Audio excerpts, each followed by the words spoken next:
This is my beginning of my odyssey last week at Manchester City Art Gallery with with two of my granddaughters, and we went up, and you know I'm a bit sort of skeptical about art galleries and museums and stuff, and think they aren't immersive and all that kind of thing. But I went in and just took it for what it was, and we walked up and into the first gallery, and there was this image staring at me, Astarte Syriaca by Dante Gabriel Rossetti. And I just thought it looked stunning. I was really impressed by it. It just really, one of the good things about paintings that aren't too old is that you can still see their colors. Whereas I used to at one time, after going to art galleries, thought every painting had to be painted almost black because that's what they eventually turned into when you leave them up for a long time in the light. But what I've done subsequently is kind of research what I was looking at to find out a bit more about it. And I found it really interesting. So the model was Jane Morris, who was one of Rossetti's lovers. And after the death of his wife, Elizabeth Siddall, who was his original muse, he returned to the subject of the female figure and captured his models with an obsessive sense of sensuality. It is so they say.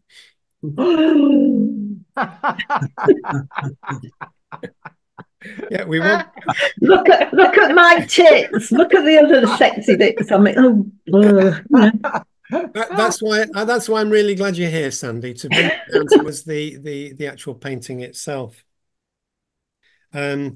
Described as the very epitome of the Rossettian pre-Raphaelite love goddess. Control yourself, Sandy, control yourself. Jane Morris came to the attention of Rossetti and the pre-Raphaelites in 1857. In 1859, she married William Morris. Wow. And shortly after that began a long affair with Rossetti. The critics say that this has a work of a sense of melancholy, which reflects his own tragic love for Jane. It received mixed criticism at the time due to its strong, disturbing, erotic content. But Jane, in her own right, was a skilled embroiderer and an important member of the arts and crafts movement. They often get totally subsumed under the artist, don't they, these models? And he went on from her, after her, came Fanny Cornforth, which I think is a terrific name. Again,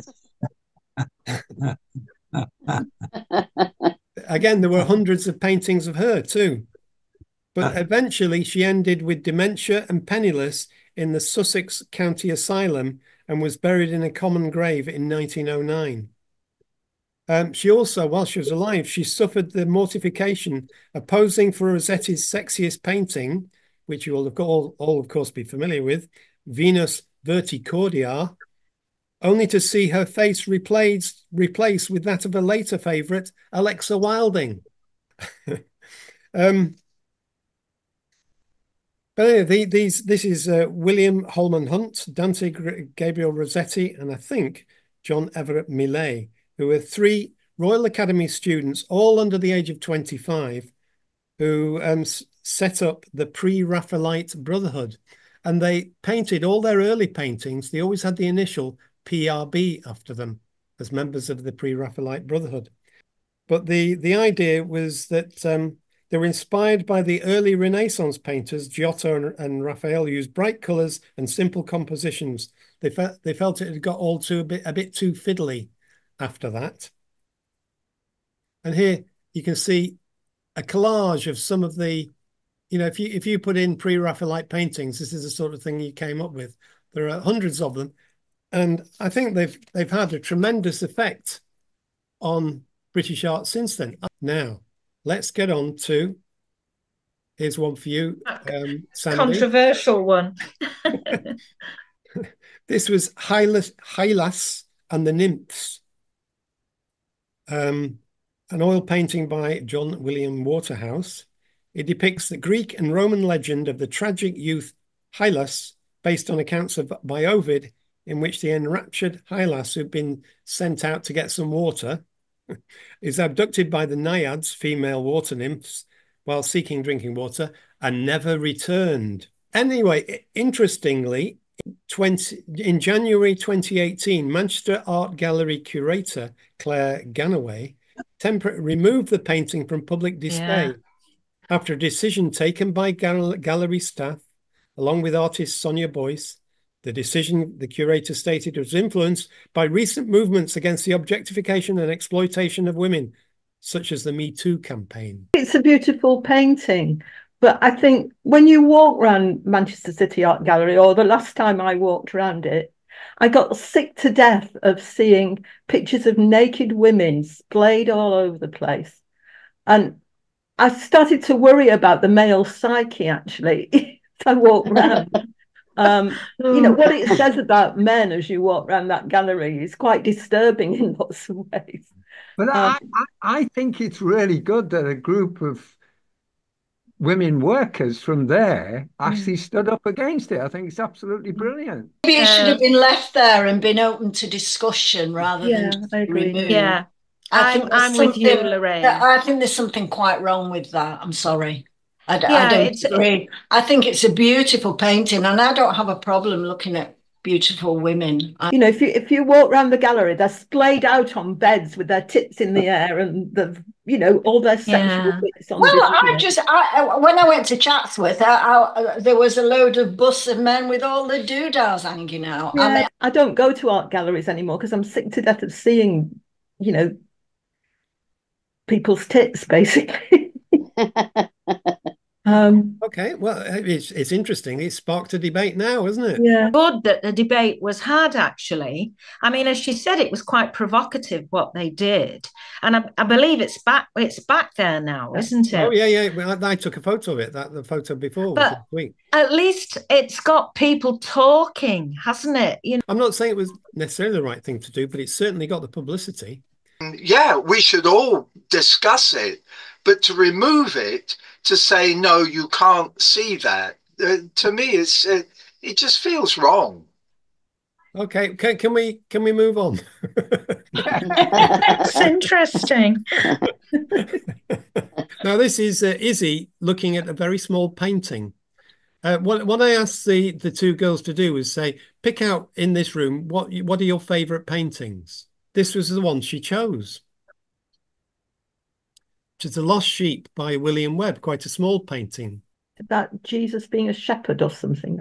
Yeah, it's the parable of the lost sheep. Lost sheep, yeah. To show the kingdom of God is accessible to all, even those who were sinners or strayed from God's path. Use the example of a shepherd, God, who has 100 sheep, nice round number, and one goes missing. The shepherd leaves the 99 others and searches high and low for the lost sheep. He's got his clothes on, though. Well, has the babe, has the sheep. Oh, no, yeah. What a shame. It was a bit chilly that night. I think that's an absolutely beautiful painting. Well, but I think it's really lovely. What I was surprised, I said, well, it's such a small painting. I said, why did you like that one? She says, oh, I just like sheep.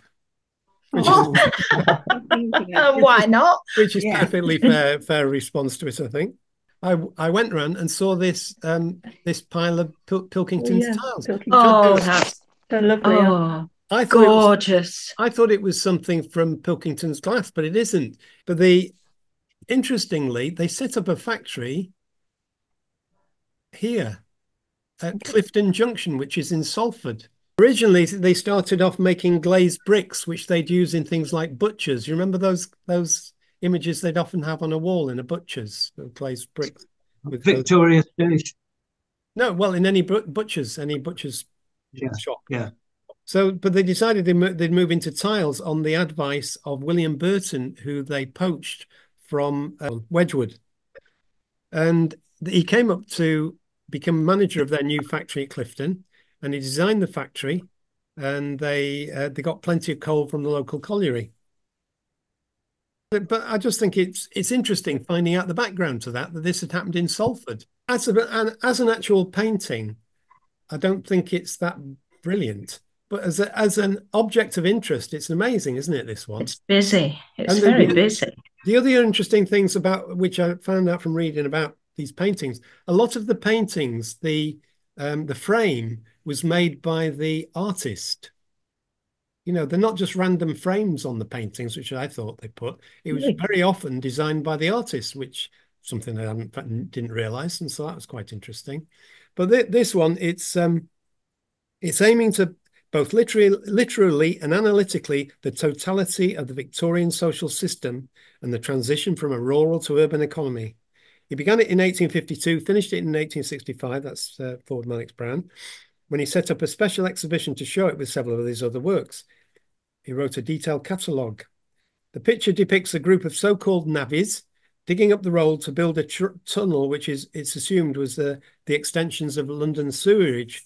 Beside the workers are two wealthy figures on horseback whose progress along the road has been halted by the excavations. But anyway, it's quite an interesting one, isn't it? You've got to hand him that. This one of the Hiling Shepherd. It's lovely. I find it fascinating. I think it's very dramatic. Tells a story instantly, and the people are full of character. And it's interesting that it's connected in some ways with the one I showed last week, which my granddaughter chose, which is of the Good Shepherd, who was looking after the sheep that it got lost, because this is explicitly contrasted with the hireling shepherd who has no care for the sheep. But I wanted to just get on to this bit, which was when the day after I'd been to the City Art Gallery, I started watching Mad Max Furiosa, George Miller's prequel to the Mad Max saga. I started this and then I came across this in the film. I just took a photograph of the TV as I was watching it because I was so surprised by it.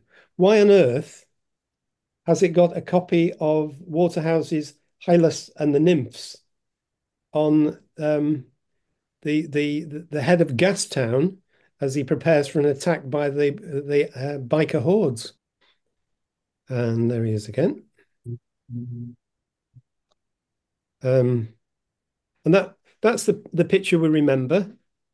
It's of Hylas is being lured by the Naiads. The youth was a companion of Hercules and joined him on the Argo as on his quest to find the Golden Fleece. He was sent to fresh water and encountered the nymphs and never returned. I think that Mad Max Furiosa is an amazing film. I was absolutely astonished by it. The parallels between Hylas's capture and Furiosa's own is the depiction of innocence before a fall. The mural, which is being looked at in Gastown, is crudely vandalized by the bikers. Just like Waterhouse's work, Miller's Furiosa take its cue from myth. The movie is dotted with the ancient Greek and Roman touches, Dementus's motorcycle-driven chariot to the Trojan horse-style attack on Gastown. I was really shocked because I saw that and the links with the painting at the Manchester City Art Gallery the day after I'd been to the art gallery, which was an amazing coincidence. And I don't know why the museum themselves don't make more of the connection. I think it'd get a whole new bunch of supporters if it did. So that was my little trip into Mad Max. I don't think I might have sold it to anybody, but there you go. What I find difficult with the Mad Max or any boom bang bang film is if the dialogue doesn't make you interested. I like the visuals and the special effects and the imagery. So sometimes that's bigger than the actual what's going on. If they say something nonsensical at the same time, I'm not sure what I'm watching anymore.